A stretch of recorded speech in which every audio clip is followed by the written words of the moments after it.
গুরুতর অসুস্থ হয়ে হসপিটালে ভর্তি সরকারের উপদেষ্টা নাহিদ ইসলাম। কি হয়েছে শুনলে কাঁদবেন। বিস্তারিত জানতে ভিডিওটিতে একটা লাইক দিয়ে না টেনে সম্পূর্ণ দেখতে থাকুন। কোটা সংস্কার আন্দোলনের প্ল্যাটফর্ম বৈষম্য বিরোধী ছাত্র আন্দোলনের অন্যতম সমন্বয়ক ছিলেন ঢাকা বিশ্ববিদ্যালয়ের শিক্ষার্থী মোহাম্মদ নাহিদ ইসলাম ফাহিম। মাত্র ২৬ বছর বয়সে জাতির কাণ্ডারি হয়ে স্বৈরাচারের কবল থেকে ১৬ কোটি জনগণকে মুক্ত করেছেন তিনি। মুক্তিদাতা হয়ে উঠেছেন বাংলাদেশের মানুষের কাছে।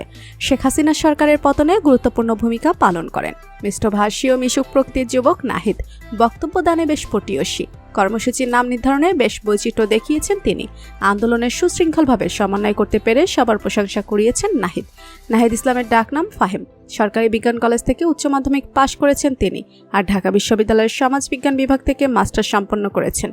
জন্ম ১৯৯৮ সালে ঢাকায়। বাবা শিক্ষক, মা ঘর সামলে সন্তানদের মানুষ করেছেন। ছোট এক ভাই রয়েছে তার। নাহিদ বিবাহিত।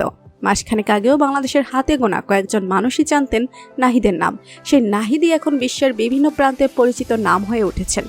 গত মাসে যখন কোটা বিরোধী আন্দোলন শুরু হয়েছিল তখন প্রাথমিকভাবে নাহিদ ততটা পরিচিত মুখ ছিলেন না, কিন্তু জুলাইয়ের মাঝামাঝি সময় নাহিদকে অপহরণ করার পর থেকে বৈষম্য বিরোধী ছাত্র আন্দোলনের এই সমন্বয়কের নাম ছড়িয়ে পড়তে থাকে।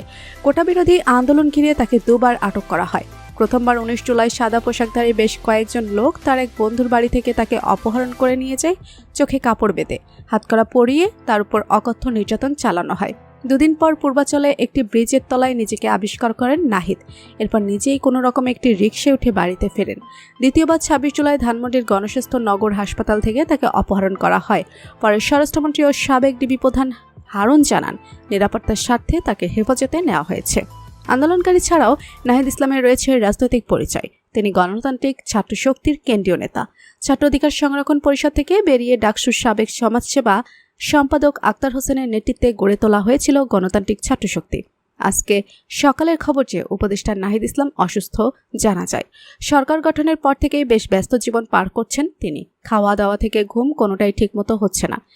দেশের মানুষের জন্য নিজেকে নিয়োজিত রেখেছেন নাহিদ। নেওয়া হচ্ছে না শরীরের প্রতি যত্ন। তাই হঠাৎ অসুস্থ অনুভব করলে হসপিটালে ভর্তি হন নাহিদ। ডাক্তারগণ তাকে উন্নত মানের চিকিৎসা দিচ্ছে, তবে তাকে কিছুদিন রেস্টে থাকতে বলছে, কিন্তু নাহিদ সেটা মানতে নারাজ। তিনি চান দ্রুত তার স্থানে গিয়ে দেশের জনগণের সেবা করতে।